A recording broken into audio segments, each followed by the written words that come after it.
안녕하십니까. 여러분의 영혼의 어, 계획에 대해서 어떻게 생각하십니까? 저는 그런 어, 계획이 있다고 생각합니다. 그런 것을 우리는 신성한 계획이라고 부르고 있죠. 신성한 계획이라는 것은 그 영혼이 어떤 것을 배워서, 그래서 그 영혼이 같은 문제에 어떻게 하면 빠지지 않을까라는 것과 결부되어 있습니다. 그러니까 우리가 어, 고생만 하는 것이 인생이라고 생각하면 좋지 않고, 그 고생 뒤에 배움이 존재하고, 그 배움으로 인해서 그런 같은 고생은 하지 않을 수 있다라고 보면, 그것은 분명히 우리에게 신성하다는 느낌을 주는 것입니다.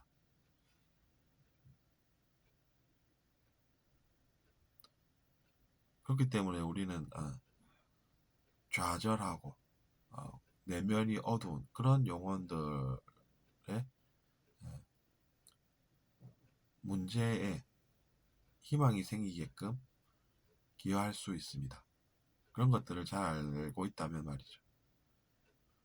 그럼 결국에는 자기 자신도 좋고, 그 문제가 해결이 되기 때문에 그 사람도 도움받는 그런 좋은 일들이 일어나는 것입니다.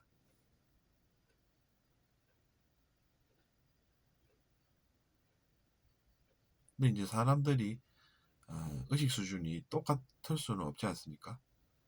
그렇기 때문에 똑같은 의식 수준에 머물러야 한다는 그런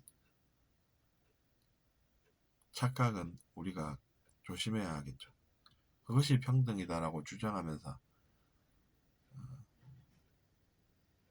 문제를 만드는 그런 삶은 권유하지 않는 것입니다. 뭐 어쨌거나 그렇기 때문에 그런 정보는 우리에게 희망을 주는 것이고, 지금은 힘들고 고생스러워도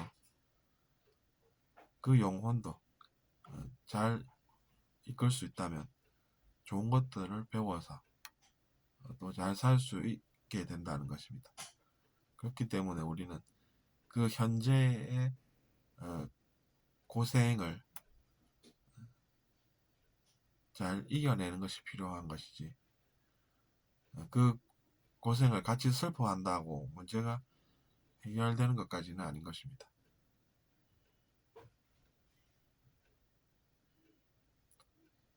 물론 이제 슬퍼하는 사람은 진실한 그런 마음을 가지고 있겠지만 그걸로 충분하진 않고, 그런 것들을 배울 수 있는 토대가 필요한 것입니다.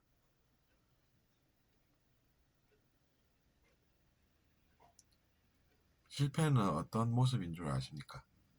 그런 어, 것들이 아니라 문제가 생긴 것으로 생각해서 진짜로 문제를 자기 자신이 만드는 것에 있습니다. 그러니까 그런 나쁜 일들도 배움으로 이어지면 그것이 문제가 아닌 반면에, 그것이 배움으로 승화되지 못하고 어떤 일이 일어났다고 해서 그것으로 불만을 가지고 문제를 만들 때 우리는 그 영혼이 죄에 빠져 있다라고 이야기를 하는 것입니다. 그래서 이제 죄에서 구해달라는 그런 이야기가 되는 것입니다. 다만 우리를 죄에서 구하옵소서라는 표현이 바로 그런 이야기가 되는 것이죠.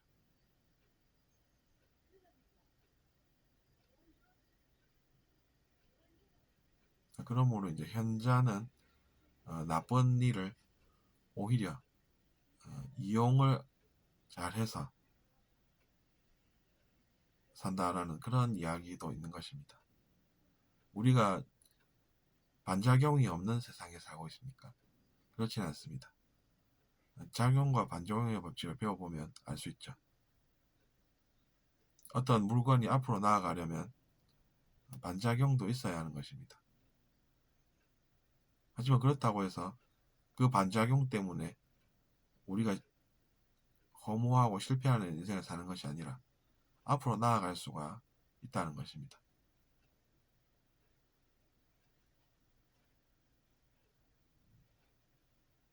그런 것을 생각을 우리가 잘 해서 살아야 한다는 것이죠.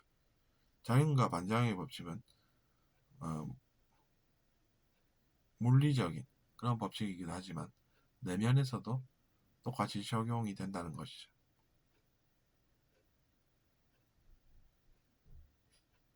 어쨌거나 우리가 그런 지혜를 발휘해서 세상이 나쁘게 돌아가지 않고 바람직하게 일들이 일어나게끔 하는 그런 것들이 필요한 것입니다. 들어주셔서 감사하고 잘 들으셨다면 구독부터 부탁드려 보겠습니다. 안녕히 계십시오.